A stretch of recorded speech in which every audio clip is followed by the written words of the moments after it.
ಆತ್ಮೀಯ ವಿದ್ಯಾರ್ಥಿಗಳೇ, ನಿಮಗೆಲ್ಲರಿಗೂ ಮತ್ತೊಮ್ಮೆ ಕನ್ನಡದ ತರಗತಿಗೆ ಸ್ವಾಗತವನ್ನು ಕೋರುತ್ತಾ, ನಾವು ಮಾಡ್ತಾ ಇರುವಂತಹ 10ನೇ ತರಗತಿಯ ಪದ್ಯವಾದ ಕೆಮ್ಮನೆ ಮೀಸೆ ಒತ್ತನೆ ಪದ್ಯದ ಕೊನೆಯ ಭಾಗಕ್ಕೆ ನಾವು ಬಂದಿದ್ದೀವಿ.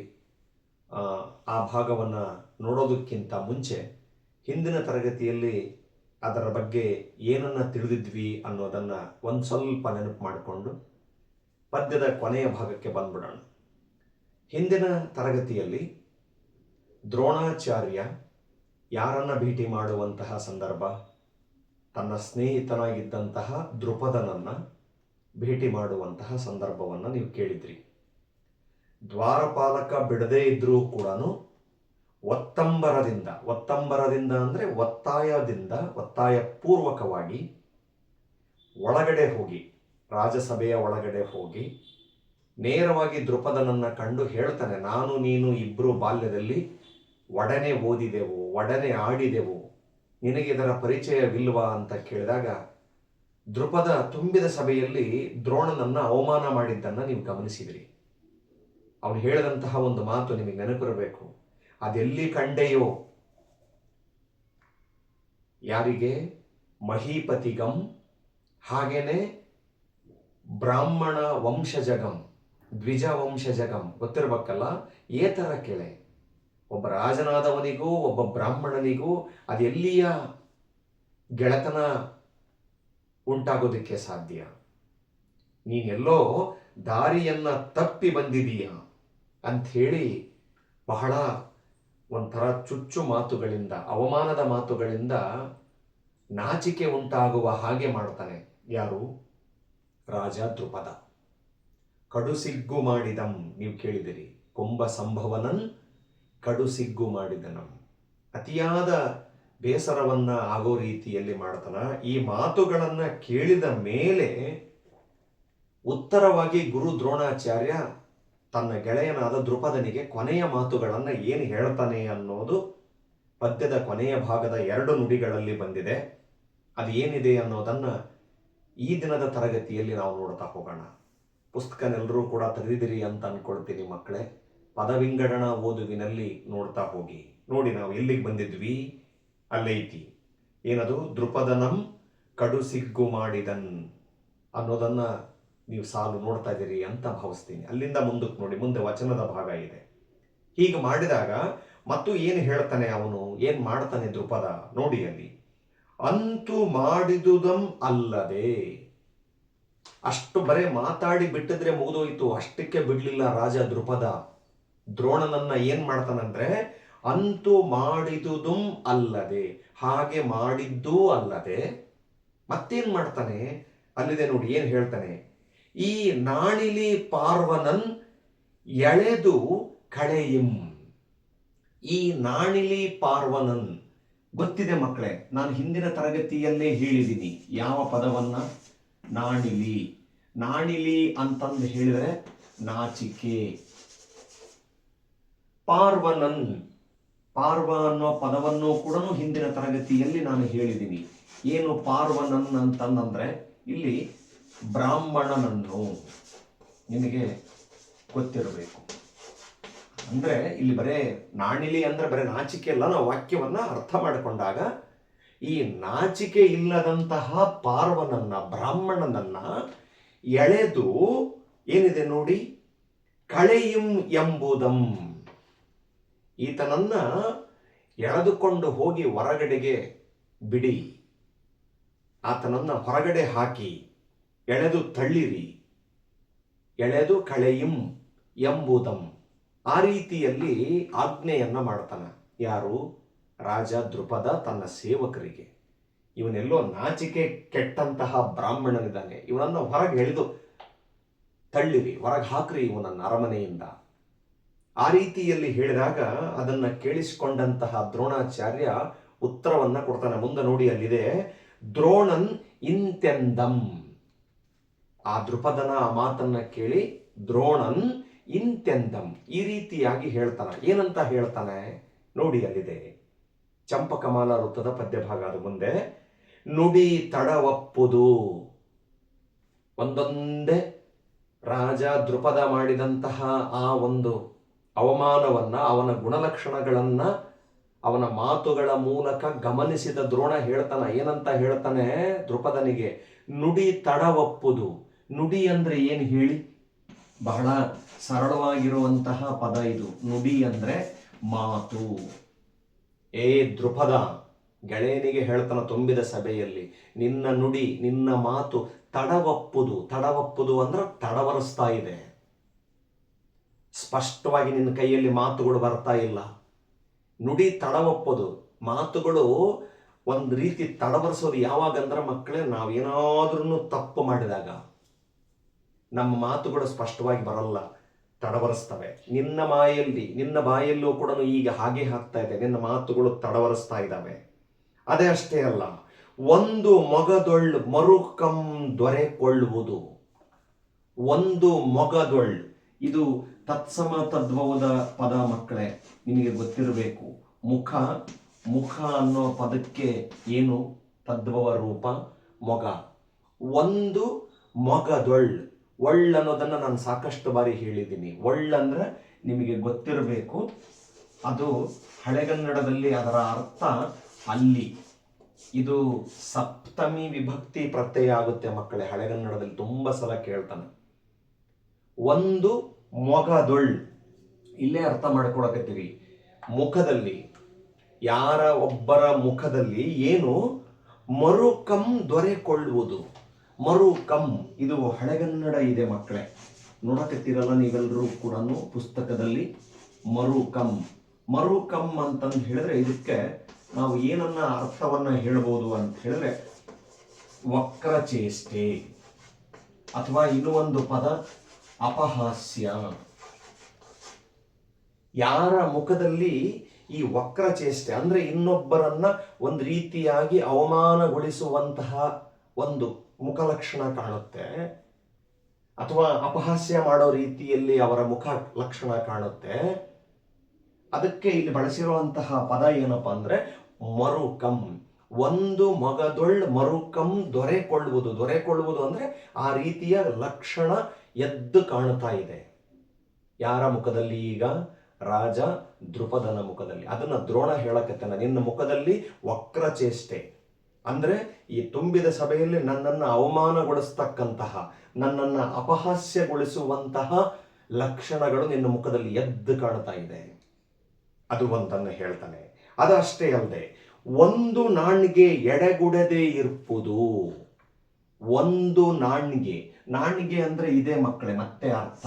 ಏನದರ ಅರ್ಥ? ನಾಚಿಕೆ.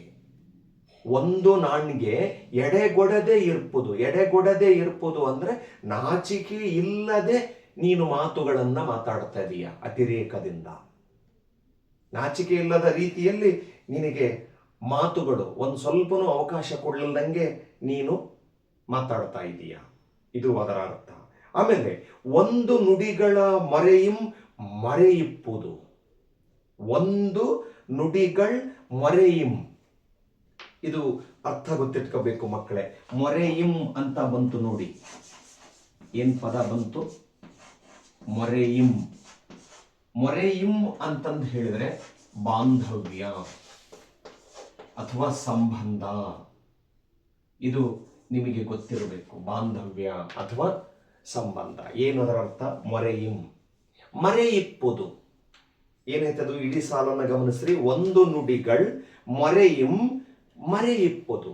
ನಿನ್ನ ಇವತ್ತಿನ ಈ ಆಡುವ ಮಾತುಗಳು ಏನನ್ನ ಮರೆಸುವಂತೆ ಮಾಡ್ತದವೆ? ನಮ್ಮಿಬ್ಬರ ಮಧ್ಯೆ ಇದ್ದಂತಹ ಆ ಗೆಳತನದ ಬಾಂಧವ್ಯವನ್ನ ಮರೆಸುವಂತೆ ಮಾಡ್ತಾ ಇದ್ದಾವೆ, ಮರೆಯುವಂತೆ ಮಾಡ್ತದವೆ. ನಿನ್ನ ಮಾತುಗಳು ಹಾಗಿದ್ದಾವೆ, ತುಂಬಾ ಅಪಹಾಸ್ಯದಿಂದ ಕೂಡಿದಾವೆ. ಹಾಗೇನೆ ಒಂದು ಕಳ್ಳು ಕುಡಿದವರ ಅಂದಂ. ನಿನ್ನ ರೀತಿ ನೋಡಿಬಿಟ್ರೆ ಹೇಗೆ ಕಾಣಿಸ್ತಾ ಇದೆ ಅಂದ್ರೆ ದೃಪದ, ಕಳ್ಳ ಕುಡಿದವರ ಅಂದಂ. ಕಳ್ಳ ಅಂತಂದು ಹೇಳಿದ್ರೆ ಹೇಳಿದ್ದೆ ನಾನು, ನಿಮಗೆ ನೆನಪಿದೆ ಅಂತ ಅಂದ್ಕೊಳ್ತೀನಿ. ಕಳ್ಳ ಪದದ ಅರ್ಥ ಸುರೆ, ಅಥವಾ ಅದಕ್ಕೆ ಇನ್ನೊಂದು ಅರ್ಥದಲ್ಲಿ ನಾವು ಏನು ಹೇಳ್ಬೋದಪ್ಪ ಅಂತ ಹೇಳಿದ್ರೆ ಮದ್ಯಪಾನದ ಒಂದು ದುರಭ್ಯಾಸವನ್ನು ಹೊಂದಿರತಕ್ಕಂಥವ್ರು ಕಳ್ಳ. ಮದ್ಯಪಾನವನ್ನು ಮಾಡ್ತಾರಲ್ಲ, ನಿನ್ನ ರೀತಿ ನೋಡಿಬಿಟ್ರೆ ಹೇಗಿದೆ ಅಂದ್ರೆ ಕಳ್ಳ ಕುಡಿದವರ ಅಂದಂ. ಅಂದಂ ಅಂತ ಹೇಳಿದ್ರೆ ಅವರ ರೀತಿಯಂತೆ ಅಂತ ಹೇಳ್ತೀವಲ್ಲ ನಾವು. ಕಳ್ಳ ಕುಡಿದ ಅಂದಂ ಅಂದ್ರೆ ಮದ್ಯಪಾನ ಮಾಡಿದವರ ರೀತಿಯ ತರ ನೀನು ಕಾಣ್ತಾ ಇದೀಯ, ಅವರ ಲಕ್ಷಣಗಳು ನಿನ್ನಲ್ಲಿ ಕಾಣ್ತಾ ಇದ್ದಾವೆ. ನೀನು ಸಾಮಾನ್ಯವಾಗಿ ಇರುವ ರೀತಿಯಲ್ಲಿ ಇಲ್ಲ, ನೀನು ಕಳ್ಳು ಕುಡಿದವರ ರೀತಿಯಲ್ಲಿ ವರ್ತಿಸ್ತಾ ಇದೀಯ. ಅಷ್ಟೇ ಅಲ್ಲ, ಅದರಿಂದ ಹೇಳ್ತಾನೆ ದ್ರೋಣಾಚಾರ್ಯ, ಇಂತು ಇಂತು ಅಂದ್ರೆ ಇವತ್ತು ಅಥವಾ ಈ ದಿನ ಹೀಗೆ ನನಗೆ ಏನು ಅರ್ಥ ಆಯ್ತು ಅಂತ ಹೇಳ್ತಾನೆ. ಸಿರಿ ಸಾರ್ತರೆ ಸಾರುವುದು, ಸಿರಿ ಸಾರ್ತರೆ ಸಾರುವುದು. ಇಲ್ಲಿ ಕೆಲವು ಕಠಿಣ ಪದಗಳು ಮಕ್ಕಳೇ, ಇವನ್ನ ನೀವು ಅರ್ಥ ಮಾಡ್ಕೋಬೇಕು. ಸಿರಿ ಪದದ ಅರ್ಥ ಏನು ಅಂತ ಹೇಳಿದ್ರೆ ಸಂಪತ್ತು ಅಥವಾ ಐಶ್ವರ್ಯ. ಸಾರ್ತರೆ ಇನ್ನೊಂದು ಪದ ಏನು? ಸಾರ್ತರೆ. ಸಾರ್ತರೆ ಅಂತ ಹೇಳಿದ್ರೆ ಒದಗಿ. ಸಾರುವುದು ಮತ್ತೊಂದು ಪದ ಏನು ಬರ್ತದೆ ಅದರೊಳಗಡೆಗೆ? ಸಾರುವುದು. ಸಾರುವುದು ಅಂತ ಹೇಳಿದ್ರೆ ಬರುವುದು. ಈ ಪದಗಳ ಅರ್ಥಗಳು ನಿಮಗೆ ಸ್ಪಷ್ಟವಾಗಿ ಗೊತ್ತಿರಬೇಕು. ಈಗ ಮೂರನ್ನು ಗಮನಿಸಿ. ಸಿರಿ ಸಾರ್ತರೆ ಸಾರುವುದು ಅಂದ್ರೆ ಯಾರಿಗೆ ಸಂಪತ್ತು ಒದಗಿ ಬರುವುದೋ, ಯಾರಿಗೆ ಸಂಪತ್ತು ಅತಿಯಾಗಿ ಲಭಿಸಿರುತ್ತೋ ಅದಕ್ಕೆ ಏನಂತ ಅರ್ಥ ಕೊಡ್ತಾನೆ ಅವನು ದ್ರೋಣಾಚಾರ್ಯ. ಹೇಳ್ತಾನೆ ನೋಡಿ, ಅದರ್ಕೆ. ಅದರ್ಕೆ ಅಂದ್ರೆ ನಾವು ಹೊಸಗನ್ನಡದಲ್ಲಿ ಅದಕ್ಕೆ ಅಂತೀವಲ್ಲ, ಅದು ಅದರ್ಕೆ. ಸಂದೇಹಂ ಬಡದೆ ಜಲಕ್ಕನೆ ಈಗಳ್ ಅರಿದೆಂ. ಸಂದೇಹಂ ಬಡದೆ. ಸಂದೇಹಂ ಸಂದೇಹ ಅಂತೀವಲ್ಲ ನಾವು, ಇದು ತತ್ಸಮ ತದ್ಭವ ಮಕ್ಕಳೇ, ಬಹಳ ಇಂಪಾರ್ಟೆಂಟು, ನೆನ್ಪಿಟ್ಕೊಳ್ಳಿ. ಸಂದೇಹ ಸಂದೇಹ ಇದು ತತ್ಸಮ ತದ್ಭವ ನೋಡ್ರಿ, ಇವು ನೀವು ಗೊತ್ತಿಟ್ಕೋಬೇಕು. ಸಂದೇಹ ಸಂದೇಹ, ಹಾಗೇನೆ ಮುಖ ಮೊಗ. ಅವನು ಹೇಳ್ತಾನೆ ದ್ರೋಣಾಚಾರ್ಯ, ಸಂದೇಹಂ ಬಡದೆ. ಬಡದೆ ಅಂದ್ರೆ ಸಂದೇಹವನ್ನ ಪಡದೆ, ಸ್ವಲ್ಪನೂ ಅನುಮಾನ ಪಡದೆ, ನನಗೆ ಸ್ಪಷ್ಟವಾಗಿ ತಿಳಿತು. ಏನ್ ತಿಳಿತು ಅಂದ್ರೆ ಹೇಳ್ತಾನೆ, ಜಲಕ್ಕನೆ ಈಗಳ್ ಅರಿದೆಂ. ಜಲಕ್ಕನೆ ಇದನ್ನ ಅರ್ಥ ಏನು ಅಂತ ಹೇಳಿದ್ರೆ ವಿಶದವಾಗಿ ಅಥವಾ ವಿವರವಾಗಿ. ವಿಶದವಾಗಿ ವಿವರವಾಗಿ ಅಂತ ಹೇಳಿ ಕರೀತಾರಲ್ಲ. ನಾನು ಇವತ್ತು ಯಾವುದೇ ಅನುಮಾನ ಪಡದೆ, ಸಂದೇಹ ಪಡದೆ, ಬಹಳ ಸ್ಪಷ್ಟವಾಗಿ ವಿಶದವಾಗಿ ತಿಳ್ಕೊಂಡೆ. ಯಾವುದ್ರ ಬಗ್ಗೆ ತಿಳ್ಕೊಂಡೆ ಅಂತ ಹೇಳಿದ್ರೆ ಹೇಳ್ತಾನೆ ಆತ, ಈಗಳ್ ಅರಿದೆಂ. ಈಗ ತಾನೇ ನಾನು ಅದರ ಬಗ್ಗೆ ತಿಳಿದೆ. ಏನನ್ನು ತಿಳಿದೆ ಹೇಳ್ತಾನ, ಸಿರಿ ಕಳ್ಳೊಡು ಹುಟ್ಟಿತೆಂಬುದಂ. ಸಿರಿ ಕಳ್ಳೊಡ ಹುಟ್ಟಿತೆಂಬುದಂ. ಈ ಸಿರಿ ಅನ್ನೋದು ಯಾವುದ್ರ ಜೊತೆಗೆ ಹುಟ್ಟಿತಪ್ಪ ಅಂತ ಹೇಳಿದ್ರೆ ಕಳ್ಳೊಡು ಅಂದ್ರೆ ಸುರೆಯ ಜೊತೆಯಲ್ಲಿ ಸಿರಿ ಅನ್ನೋದು ಹುಟ್ಟಿತು. ಯಾರಿಗೆ ಈ ಅಧಿಕಾರದ ದರ್ಪ ಅನ್ನೋದು ಇರುತ್ತೋ, ಅಥವಾ ಯಾರಿಗೆ ಈ ದುಶ್ಚಟಗಳು ಅನ್ನೋವು ಮನೆ ಮಾತಾಗಿರ್ತಾವೋ ಅಂಥವರ ಬಳಿಯಲ್ಲೇ ಯಾವುದು ಹುಟ್ಟಿರ್ತಕ್ಕಂಥದ್ದು, ಯಾವುದು ಇರುವಂಥದ್ದು? ಸಿರಿ, ಸಂಪತ್ತು. ಕಳ್ಳಿನ ಜೊತೆಗೆ ಯಾವುದು ಹುಟ್ಟಿತು? ಸಿರಿ ಅನ್ನೋದು ಅದರ ಜೊತೆಗೇನೆ ಹುಟ್ಟಿತು ಅನ್ನುವಂತಹ ಮಾತನ್ನ ಯಾರು ಹೇಳ್ತಾರೆ? ದ್ರೋಣಾಚಾರ್ಯ ಹೇಳ್ತಾನೆ. ಇದು ಯಾರಿಗೆ ಹೇಳುವಂತಹ ಮಾತು? ದೃಪದನಿಗೆ ಹೇಳುವಂತಹ ಮಾತು. ಮತ್ತೆ ಹೇಳ್ತಾನೆ, ಏನಂತ ಹೇಳ್ತಾನೆ ನೋಡು, ಎಂದು ಸೈರಿಸದೆ. ಎಂದು ಸೈರಿಸದೆ. ಅಷ್ಟೆಲ್ಲ ಹೇಳಿದಂತಹ ದ್ರೋಣಾಚಾರ್ಯ ಇನ್ನೂ ಆತನಿಗೆ ಸಮಾಧಾನ ಆಗ್ತಿಲ್ಲ, ಸಹಿಸಿಕೊಳ್ಳೋದಿಕ್ಕೆ ಆಗ್ತಾ ಇಲ್ಲ. ಸೈರಿಸದೆ ಪದ ಇದೆ. ಸೈರಿಸದೆ ಅಂದ್ರೆ ಸಹಿಸದೆ. ಸೈರಿಸದೆ ಅಂದ್ರೆ ಪದದ ಅರ್ಥ ಏನು? ಸಹಿಸದೆ. ಅಷ್ಟೆಲ್ಲವನ್ನ ಹೇಳಿಕೊಳ್ತಾ, ತನ್ನ ಮನಸ್ಸಿನ ನೋವನ್ನ ಅವಮಾನವನ್ನ ಹೇಳಿಕೊಳ್ತಾ, ಇನ್ನು ತಡ್ಕೊಳಕ್ಕಾಗದೆ, ಸಹಿಸಿಕೊಳ್ಳದೆ ಕೊನೆ ನುಡಿಯಲ್ಲಿ ಏನ್ ಹೇಳ್ತಾನೆ? ಚಂಪಕಮಲ ವೃತ್ತದ ಪದ್ಯ ಬರ್ತತಿ ನೋಡಿ. ಖಳ ನೊಳವಿಂಗೆ ಕುಪ್ಪೆ ವರಂ ಎಂಬ ಒಲ್. ಖಳ ನೊಳವಿಂಗೆ ಒಂದು ಉದಾಹರಣೆಯನ್ನ ಕೊಡ್ತಾನ. ನಿನ್ನನ್ನು ನೋಡಿಬಿಟ್ರೆ ದೃಪದ ನನಗೇನ್ ನೆನಪಾಗುತ್ತೆ ಗೊತ್ತಾ? ಖಳ ನೊಳ ನೆನಪಾಗುತ್ತೆ. ಏನು ಖಳ ನೊಳ ಅಂತಂದು ಹೇಳಿದ್ರೆ ಗಮನ ಇರಲಿ. ಖಳ ಅಂದ್ರೆ ಮಕ್ಕಳೇ ದುಷ್ಟ. ಖಳ ಪದದ ಅರ್ಥ ಏನು? ದುಷ್ಟ. ಹಾಗೇನೆ ನೊಳವಿಂಗೆ ಅಂತ ಪದ ಇದೆ. ನೊಳ ಅಂತಂದು ಹೇಳಿದ್ರೆ ಖಳ ನೊಳವಿಂಗೆ ಅನ್ನುವಂತಹ ಪದ ಇದೆ. ಈ ನೊಳ ಅಂದ್ರೆ ಪದದ ಅರ್ಥ ನೊಣ. ಒಂದು ದುಷ್ಟ ನೊಣಕ್ಕೆ ಕುಪ್ಪೆ ವರಂ. ಕುಪ್ಪೆ ಅಂತಂದು ಹೇಳಿದ್ರೆ ತಿಪ್ಪೆ, ಗೊತ್ತಿಟ್ಕೋಬೇಕು ಮಕ್ಕಳೇ. ಕುಪ್ಪೆ ಪದದ ಅರ್ಥ ಏನು? ತಿಪ್ಪೆ. ವರಂ, ವರಂ ಅಂದ್ರೆ ಶ್ರೇಷ್ಠ. ಅಂದ್ರೆ ಒಂದು ಕೆಟ್ಟ ನೊಣಕ್ಕೆ ತಿಪ್ಪೆನೇ ಶ್ರೇಷ್ಠ ಅನ್ನೋದನ್ನ ಏನು ಅನ್ಕೊಳ್ತೀವಿ, ಏನು ತಿಳಿದಿದ್ದೀವಿ, ನಿನ್ನನ್ನು ನೋಡಿದ್ರೆ ನನಗೆ ಅದೇ ಅನಿಸ್ತಾ ಇದೆ. ನೀನು ಒಳ್ಳೆಯವನ ತರ ಕಾಣಿಸ್ತಾ ಇಲ್ಲ. ಒಳ್ಳೆಯವನು ಅನ್ಕೊಂಡಿದ್ದೆ, ನನ್ನ ಸ್ನೇಹಿತ ಅನ್ಕೊಂಡಿದ್ದೆ, ಆದರೆ ನೀನು ಖಳ ನೊಳವಿನ ರೀತಿ ವರ್ತಿಸ್ತಾ ಇದೀಯ. ಅಂದ್ರೆ ಒಂದು ದುಷ್ಟ ನೊಣದ ರೀತಿ ವರ್ತಿಸ್ತಾ ಇದೀಯ. ನಿನ್ನ ಯೋಗ್ಯತೆ ಏನು ಅನ್ನೋದು ನನಗೀಗ ಗೊತ್ತಾಯಿತು. ಮುಂದಕ್ಕೆ ಅದನ್ನೇ ಹೇಳ್ತಾನೆ ನೋಡು. ಕುಪ್ಪೆ ವರಂ ಎಂಬ ಒಲ್. ಎಂಬ ಒಲ್ ಅನ್ನೋದು ಇದು ಹಳೆಗನ್ನಡ ಪದ್ಯದಲ್ಲಿ ಬರ್ತತಿ ಮಕ್ಕಳೇ, ಗೊತ್ತಿಟ್ಟುಕೊಳ್ಳಿ. ಎಂಬ ಒಲ್ ಅಂತಂದ್ರೆ ನಾವು ಹಳೆಗನ್ನಡದಲ್ಲಿ ಎಂಬಂತೆ ಅಂತೀವಲ್ಲ ನಾವು. ಎಂಬಂತೆ ಯಾವುದಾದ್ರೂ ಹೋಲಿಕೆಗಳನ್ನು, ಅತಿಯಾದ ಹೋಲಿಕೆಗಳನ್ನು ಕೊಡಬೇಕಾದ್ರೆ ಎಂಬಂತೆ ಅನ್ನುವಂತಹ ಪದ ಬಳಸ್ತೀವಿ ನಾವು. ಇದು ಅಲಂಕಾರದಲ್ಲಿ, ಉತ್ಪ್ರೇಕ್ಷೆ ಅಲಂಕಾರದಲ್ಲಿ ಈ ಎಂಬಂತೆ ಅನ್ನುವ ಪದ ಬಳಕೆ ಆಗುತ್ತೆ ಮಕ್ಕಳೇ. ಅಲ್ಲಿ ಹಳೆಗನ್ನಡದ ಅಲಂಕಾರದ ವಾಕ್ಯಗಳು ಬಂದ್ರೆ ಎಂಬ ಒಲ್, ಎಂಬಂತೆ, ಎಂಬಿನಂ ಈ ಥರದ ಪದಗಳು ಬರ್ತದೆ. ಅದು ಅರ್ಥ ಏನು ಅಂದ್ರೆ ಎಂಬಂತೆ ಅಂದ್ರೆ ನೀನೊಂಥರ ದುಷ್ಟ ನೊಣದಂತೆ ನೀನು. ಏನಂತ ಹೇಳ್ತಾನೆ? ಅಂಬರಮಂ ಉಂಟೆ ನಿನ್ನದೊಂದು ಅಳವು. ಅಂಬರಮಂ ಉಂಟೆ. ಅಂಬರಮಂ ಅನ್ನುವಂತಹ ಪದ ಇದೆ ಮಕ್ಕಳೇ, ಗೊತ್ತಿಟ್ಕೊಳ್ಳಿ. ಅಂಬರಮಂ ಅಂತಂದ್ರೆ ಇದರ ಅರ್ಥ ನನ್ನವರೆಗೂ. ಏನಿದ್ರ ಅರ್ಥ? ನನ್ನವರೆಗೂ. ಏನಂತ ಹೇಳ್ತಾನೆ ಮುಂದಕ್ಕ?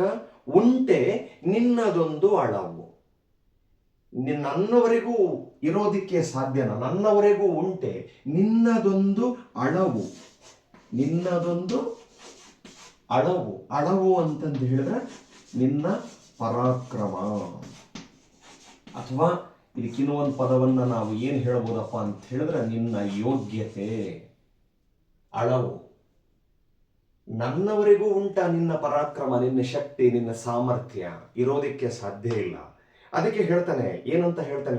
ಕೊನೆ ಮಾತುಗಳು ಶಪಥ ಮಾಡ್ತಾನೆ ಗುರು ದ್ರೋಣಾಚಾರ್ಯ ಸ್ನೇಹಿತ ದೃಪದನ ಮೇಲೆ. ಏನು ನೋಡಿ, ಒಡನೆ ಓದಿದ ಒಂದು ಬೆರಗಿಂಗೆ. ನಾವಿಬ್ರು ಜೊತೆಯಾಗಿ ಓದಿದೀವಿ. ಒಡನೆ, ಜೊತೆಯಲ್ಲೇ ಓದಿದ ಒಂದು ಬೆರಗಿಂಗೆ. ಬೆರಗು ಅಂತ ಹೇಳಿದ್ರೆ ಇಲ್ಲಿ ಸಂದರ್ಭಕ್ಕೆ ತಕ್ಕಂಗೆ ಒಂದೊಂದು ಅರ್ಥವನ್ನ ಕೊಡುತ್ತೆ ಮಕ್ಕಳೇ. ಇಲ್ಲಿ ಬೆರಗು ಅಂತಂದು ಹೇಳಿದ್ರೆ ಉತ್ಸಾಹ, ಅಥವಾ ಒಡನೆ ಓದಿರ್ತಕ್ಕಂತಹ ನಮ್ಮಿಬ್ಬರ ಮಧ್ಯೆ ಇರುವಂತಹ ಒಂದು ನಿಷ್ಕಲ್ಮಶವಾದ ಸ್ನೇಹದ ಪ್ರೀತಿಗೆ, ಆ ಒಂದು ಗೆಳೆತನದ ಕಾರಣಕ್ಕೆ ಒಡನೆ ಓದಿದ ಒಂದು ಬೆರಗಿಂಗೆ ಏನಂತ ಹೇಳ್ತಾನೆ? ನೋಡಿ, ಕೊಲಲ್ಕೆ ಎನಗೆ ಆಗದೆ. ಕೊಲಲ್ಕೆ, ಕೊಲ್ಲುವುದಕ್ಕೆ. ನನಗಾಗಿರೋ ಇವತ್ತಿನ ಅವಮಾನಕ್ಕೆ, ನೀನು ಮಾಡಿರುವ ಅವಮಾನಕ್ಕೆ ದೃಪದ, ನಿನ್ನನ್ನ ಕೊಂದು ಬಿಡ್ಬೋದಾಗಿತ್ತು ನನ್ನ ಶಕ್ತಿಯಿಂದ.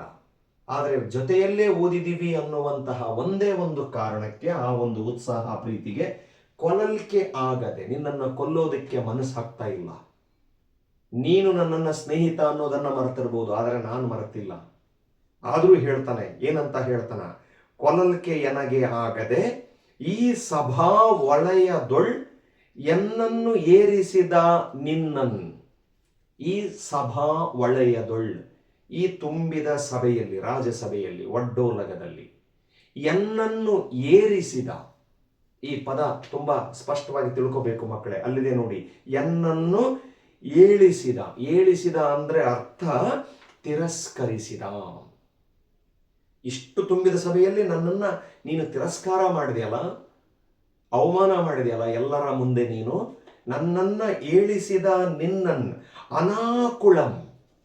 ಅನಾಕುಳಂ ಇದು ಒಂದು ಪದಾರ್ಥ, ನೆನ್ಪಿಟ್ಕೋಬೇಕು ಮಕ್ಕಳೇ. ಯಾವುದದು? ಅನಾಕುಳಂ ಅನ್ನುವಂತಹ ಪದ ಇದೆ. ಇದರ ಅರ್ಥ ನಿರಾಯಾಸವಾಗಿ. ಏನಿದರ ಅರ್ಥ? ನಿರಾಯಾಸವಾಗಿ, ಯಾವುದೇ ರೀತಿಯ ಅತಿಯಾದ ಕಷ್ಟಪಡದೆ, ಅತಿಯಾದ ರೀತಿಯಲ್ಲಿ ಏನೂ ಶ್ರಮ ಹಾಕದೆ ನಿನ್ನನ್ನು ಅನಾಕುಳಂ, ಅನಾಕುಳಂ ಅಂದರೆ ನಿರಾಯಾಸವಾಗಿ ಏನಂತ ಹೇಳ್ತಾನೆ ನೋಡಿ, ಎನ್ನ ಚಟ್ಟರಿಂ, ಎನ್ನ ಚಟ್ಟರಿಂ, ಎನ್ನ ಅಂದರೆ ನನ್ನ, ಚಟ್ಟರಿಂ ಅಂದರೆ ನನ್ನ ಶಿಷ್ಯಂದಿರಿಂದ. ಇದು ಗೊತ್ತಿಟ್ಕೋಬೇಕು ಮಕ್ಕಳೇ. ಯಾವ ಪದ? ಚಟ್ಟರಿಂ. ಚಟ್ಟರಿಂ ಅಂದರೆ ನನ್ನ ಕೈ ಕೆಳಗೆ ಓದಿದಂತಹ ಶಿಷ್ಯರಿಂದ ಏನಂತ ಮಾಡ್ತಾನೆ ಹೇಳ್ತಾನೆ ನೋಡಿ ಅಲ್ಲಿ, ತಳವೆಳಗಾಗೆ ಕಟ್ಟಿಸದೆ ಮಾಂದೊಡೆ. ತಳವೆಳಗಾಗೆ ಈ ಪದದ ಅರ್ಥ ಬರ್ಕೊಂಬಿಡಿ, ಗಾಬರಿಯಾಗುವಂತೆ, ನಿನಗೆ ಭಯ ಹುಟ್ಟಿಸ್ಬೇಕು, ನಿನಗೆ ಗಾಬರಿಯಾಗಬೇಕು ಆ ಕ್ಷಣ. ತಳವೆಳಗಾಗೆ ನಿನಗೆ ಗಾಬರಿಯಾಗುವಂತೆ ಕಟ್ಟಿಸದೆ ಮಾಂದೊಡೆ, ನಿನ್ನನ್ನು ಇರಿಮುಡಿಯನ್ನು ಕಟ್ಟಿ, ಕೈ ಕಾಲು ಸೇರಿಸಿ ನಿನ್ನನ್ನು ಕಟ್ಟಿ ಹೊತ್ತಕ್ಕೊಂಡು ನಾನಿರುವ ಜಾಗಕ್ಕೆ ನಿನ್ನನ್ನು ಹೊತ್ತಕ್ಕೊಂಡು ಬರ್ತೀನಿ ನಿನ್ನನ್ನು. ಅದು ಯಾರಿಂದ? ಎನ್ನ ಚಟ್ಟರಿಂ, ನನ್ನ ಶಿಷ್ಯಂದಿರಿಂದ ನಿನ್ನನ್ನು ಕಟ್ಟಿಸದೆ ಮಾಂದೊಡೆ. ಮಾಂದೊಡೆ ಅಂದರೆ ಮಾಡದಿದ್ದರೆ, ಬಿಡದೆ, ಕಟ್ಟಿಸದೆ ಬಿಡದೆ ಇದ್ದರೆ, ಮಾಡದೇ ಇದ್ದರೆ. ಕೆಮ್ಮನೆ ಮೀಸೆ ಒತ್ತನೆ. ಪದ್ಯದ ಶೀರ್ಷಿಕೆ ಈಗ ಬಂತು ನೋಡಿ ಮಕ್ಕಳೇ. ಯಾರು ಹೇಳೋದು ಇದು ಮಾತು? ಗುರು ದ್ರೋಣಾಚಾರ್ಯ ಹೇಳ್ತಾನ, ನನ್ನ ಶಿಷ್ಯಂದಿರಿಂದ ನಿನಗೆ ತಕ್ಕ ಪಾಠವನ್ನು, ನಾನು ನಿನಗೆ ಪ್ರತೀಕಾರವನ್ನು ತೀರಿಸಿಕೊಳ್ಳೋದಿಲ್ಲ, ನಿನ್ನ ಮೇಲೆ ನಾನು ಯಾರಿಂದ ನಿನಗೆ ತಕ್ಕ ಉತ್ತರ ಕೊಡ್ತೀನಿ, ನನ್ನ ಕೈ ಕೆಳಗೆ ಓದಿದಂತಹ ನನ್ನ ಶಿಷ್ಯಂದಿರಿಂದ ನಿನ್ನ ಎಡೆಮುಡಿ ಕಟ್ಟಿಸ್ತೀನಿ ನಾನು. ಚಟ್ಟರಿಂ ಅಂದರೆ ಶಿಷ್ಯರಿಂದ. ತಳಬೆಳಗಾಗೆ ಅಂದರೆ ನೀನು ಗಾಬರಿಯಾಗಬೇಕು. ಇದೇ ತುಂಬಿದ ಸಭೆಯಲ್ಲಿ ಎಲ್ಲರ ಮುಂದೆ ನಿನ್ನನ್ನು ಕೈ ಕಾಲು ಕಟ್ಟಿಸಿಕೊಂಡು ನಾನಿರುವ ಜಾಗಕ್ಕೆ ನಿನ್ನನ್ನು ಕರ್ಕೊಂಡು ಬರುವಂತೆ ಮಾಡ್ತೀನಿ. ಇದು ನಾನು ಮಾಡುವ ಶಪಥ. ಅದಕ್ಕೆ ಹೇಳ್ತಾನೆ, ಅದಕ್ಕೋಸ್ಕರ ನಾನು ಕೆಮ್ಮನೆ ಮೀಸೆ ಹೊತ್ತೇನೆ, ಸುಮ್ಮನೆ ಮೀಸೆ ಹೊತ್ತಿದ್ದೀನ ನಾನು. ಆ ಪರಾಕ್ರಮ ಏನು ಅನ್ನೋದನ್ನು ನಿನಗೆ ನಾನು ಮುಂದಿನ ದಿನದಲ್ಲಿ ತೋರಿಸ್ಕೊಡ್ತೀನಿ ಅಂಥೇಳಿ ಶಪಥ ಮಾಡಿ ಹಿಂತೆರಳ್ತಾನೆ ಮಕ್ಕಳೇ. ಇದು ಪದ್ಯ, ಕೆಮ್ಮನೆ ಮೀಸೆ ಹೊತ್ತನೆ. ಆತ ಶಪಥ ಮಾಡಿದಂತೆಯೇ ಗುರು ದ್ರೋಣ ಮುಂದಿನ ದಿನದಲ್ಲಿ ಮಹಾಭಾರತದ ಕಥೆಯಲ್ಲಿ ತನ್ನ ಶಿಷ್ಯರಲ್ಲಿ ಪ್ರೀತಿ ಪಾತ್ರರಲ್ಲಿ ಒಬ್ಬನಾಗಿದ್ದಂತಹ ಅರ್ಜುನನ ಕೈಯಿಂದನೇ ರಾಜ ದೃಪದನನ್ನು ಎಡೆಮುರಿ ಕಟ್ಟಿಸಿಕೊಂಡು ತಾನಿರುವ ಜಾಗಕ್ಕೆ ಕರೆದುಕೊಂಡು ಬರುವಂತೆ ಮಾಡ್ತಾನೆ. ಆವಾಗ ತನ್ನ ತಪ್ಪಿಗೆ ಪಶ್ಚಾತ್ತಾಪವನ್ನು ಪಟ್ಟು ಕ್ಷಮೆ ಯಾಚಿಸಿ ಹೇಳಿದ ಮಾತಿನಂತೆಯೇ ರಾಜ್ಯವನ್ನು ಬಿಟ್ಟುಕೊಡ್ತಾನೆ. ಅದು ಮತ್ತೆ ಮುಂದಿನ ಕತೆ ತುಂಬ ಇದೆ, ಅದನ್ನು ಸಂದರ್ಭ ಬಂದಾಗ ಮತ್ತೆ ಹೇಳ್ತೀನಂತೆ. ಇಲ್ಲಿಗೆ ಈ ಕೆಮ್ಮನೆ ಮೀಸೆ ಒತ್ತನೆ ಅನ್ನುವಂತಹ ಪದ್ಯ ಭಾಗ ಮುಕ್ತಾಯ ಆಗಿದೆ ಮಕ್ಕಳೇ. ಇಡೀ ಪದ್ಯ ನಿಮಗೆ ಅರ್ಥ ಆಗಿದೆ ಅಂಥೇಳಿ ನಾನು ಭಾವಿಸ್ತೀನಿ. ಮತ್ತೆ ಮುಂದಿನ ತರಗತಿಯಲ್ಲಿ ನಾನು ಮತ್ತೊಂದು ವ್ಯಾಕರಣಾಂಶದ ಜೊತೆಗೆ ನಿಮಗೆ ಸಿಗ್ತೀನಿ ಅನ್ನೋ ಮಾತನ್ನು ಹೇಳ್ತಾ, ಯಾರೆಲ್ಲ ನನ್ನ ಈ GMV ಕನ್ನಡ ಚಾನಲನ್ನು ನೋಡ್ತಾ ಇದ್ದೀರಿ ಅವರೆಲ್ಲರೂ ಕೂಡ ಸಬ್ಸ್ಕ್ರೈಬ್ ಮಾಡಿ ನೋಡಿ ಅನ್ನೋ ಮಾತನ್ನು ಹೇಳ್ತೀನಿ. ಇಷ್ಟವಾಗಿದ್ದಲ್ಲಿ ಲೈಕ್ ಮಾಡಿ, ಹಾಗೆಯೇ ಏನಾದರೂ ವಿಷಯಗಳು ತಪ್ಪಾಗಿದ್ದಲ್ಲಿ ತಿಳಿಸಿ.